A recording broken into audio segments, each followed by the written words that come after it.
200 தொகுதிகளை நாங்க ஜெயிப்போம் அப்படின்னு உறுதியா சொல்றாரு. அப்ப அது வந்து அதீத கற்பனைன்னு சொல்றாரு. நிச்சயமா அதுல மாற்று கருத்தே இல்லை. கூட்டணி ஆட்சியா தனித்த ஆட்சியா நடிகர் விஜயோடைய ஃபேக்டர். ஆனால் இறுதி வரை அவர் அந்த அணிக்குள் வரவில்லை. முயற்சிகள் எடுக்கப்பட்டதா இல்ல முயற்சிகள் எடுக்கப்படலையா, அது நடந்ததுதான் என்ன? எல்லாரும் எம்ஜிஆர் ஆக முடியாது அப்படின்னு திரு நயினா நாகேந்திரன் சொல்றது இன்ட்ரெஸ்டிங்காக தான் இருக்கு. ஏன்னா எம்ஜிஆரை ஆரம்ப காலத்திலிருந்து பார்த்த நபர். அடுத்து வைக்கப்படுற 2வது அதிக விமர்சனமோ இல்ல தெளிவுபட வேண்டிய விஷயம் என்பது முன்னாள் மாநிலத்தில் அண்ணாமலைக்கும் உங்களுக்குமான டேர்ம்ஸ் இப்ப வரைக்கும் சரியாக இல்ல, நிறைய பிரச்சனைகள் ஏற்படுது. சமீபத்தில் அவர் அந்த தேர்தல் பொறுப்பு குழுல அந்த பொறுப்பு இப்போதைக்கு எனக்கு வேண்டான்னு அவங்க அப்பாவுடைய உடல்நிலை காரணம் சொன்னபோது கூட உங்களுக்கும் அவருக்குமான மனஸ்தாபம் இப்படின்னு தொடர்ந்து சொல்லப்பட்டு கொண்டே வருகிறது.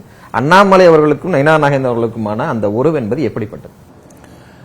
உண்மையிலேயே மதிப்புக்குரிய அண்ணாமலை அவர்களுடைய அவர் மற்றவர்களை எப்படி இருந்தாலும் என்பது எனக்கு தெரியாது. என்னை பொறுத்த மட்டும் ஒரு நல்ல ஒரு அண்ணன் தம்பி உறவோடு தான் இருந்தார். அவர் திருநெல்வேலி தேர்தல் நிற்க அவர் மாநில தலைவராக இருக்கும்போது அண்ணன் நீங்கள் தான் தேர்தல் நிற்கணும் அப்படின்னு அவர் என்கிட்ட சொன்னார். அதன் அடிப்படையிலும் நம்ம நின்னோம். எல்லா விஷயமும் நாம் கருத்து பேசிடுவோம். இந்த தொகுதி ஆய்வு என்பது ஒரு ஆய்வுக்காக, உதாரணத்துக்கு நான் சொல்லிடுறேன், விளக்கமாக நான் சொல்லிடுறேன். அம்மா வந்து எதிர்கட்சியாக இருக்கும்போது எங்கள் எல்லாத்துக்கும் இதே மாதிரி பிரித்து போடுவாங்க. நான் அதே பாணி தான் நான் இதில் கடைபிடிச்சிருக்கேன். அதில் ஓபிஎஸ்ஸாக இருந்தாலும் சரி, நயினார் நாகேந்திரன் இருந்தாலும் சரி, அன்னைக்கு இருந்த எடப்பாடி அன்னைக்கு அண்ணன் இபிஎஸ் அன்னைக்கு இல்லை, அதுக்கப்புறம் மற்ற பொறுப்பாளர்கள் யாராக இருந்தாலும் சரி எதிர்கட்சியாக இருக்கும்போது ஜேடியில் ஓடும்.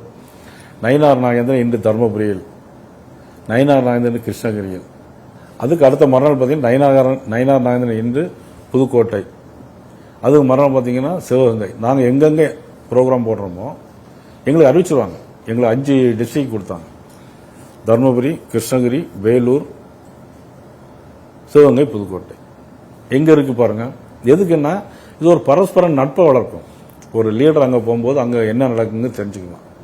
தெரிஞ்ச ஆள்கிட்ட போய் ஒரு ஆய்வு பண்ணும்போது சில உண்மையில சொல்ல முடியும். இதுக்காக தொகுதி மாறி போடுவாங்க. இது அதிமுகவில் போடக்கூடிய இதை இங்கே நாங்கள் போட்டிருக்கோம். அதில் அவர் என்கிட்ட ஃபோன் பண்ணி சொன்னால் லெட்டரே கடிதமே கொடுத்துருந்தார். கொடுத்துட்டு இந்த முறை போகல, அடுத்த முறை நான் கருத்துவேன், கடிதம் என்கிட்ட இருக்கு. அதெல்லாம் ஏன்னா நான் அவர் மேல் நம்பிக்கை வச்சிருக்கேன், அவர் என் மேல் நம்பிக்கை வச்சிருக்காரு. அதை இது பண்றதுக்காக உங்கள்ட்ட கடிதம் காட்டணுங்கிற ஒரு கட்டாயம் கிடையாது.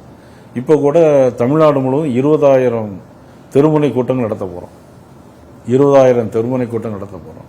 அதை மதிப்புக்குரிய அண்ணாமலை அவர்கள் தான் தலைமையேற்று நடத்த போறார். ஆக இதெல்லாம் ஒரு சும்மா ஒரு பிரஸ்ல மீடியா, சோசியல் மீடியாவில் இப்போ என்னன்னா கிட்டத்தட்ட சோசியல் மீடியா நான் நம்புறதில்லை.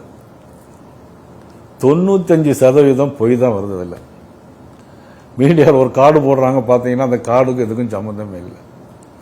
95% பொய். அதை பார்த்து யாரும் ஓட்டு போடுறதும் இல்லை. இதை வச்சு கேள்வி கேட்க வேண்டிய அவசியமும் இல்லை. ஏன் இந்த கேள்விக்குள்ள வரனா, அதோடைய ஒரு துணை கேள்வி என்பது, திராவிட கட்சிகள் அப்படிங்கிறது தலைமை ஒரு முடிவு எடுக்கும், அதை கீழே இருக்கிற தொண்டர்கள் அமல்படுத்துவாங்க. ஆனா தேசிய கட்சி என்பது ஒரு கூட்டு முடிவு, எல்லாரும் அமர்ந்து பண்ணணும், ஒரு செக்ரட்டரியல் ரோல். அதிலிருந்து வந்து இந்த பணிக்குள் வந்த திரு நயினா நாகேந்திரன் ஒரு மாநில தலைவரா ஒரு செக்ரட்டரியல் ரோல், ஒரு செயலாக்கும் தன்மைக்குள்ள உங்களை அடாப்ட் பண்ணிக்க முடிஞ்சுதா? அதுல ஏதாவது சவால்கள் உங்களுக்கு இருந்ததா? அந்த பணி எப்படி இருக்கு? ஏன்னா இன்னொரு நான் ஏற்கனவே முதல் கேள்வி கேட்ட மாதிரி நான் 2 மாசத்துல ஏப்ரல் 12 1 வருஷத்தை கம்ப்ளீட் பண்ண போறீங்க.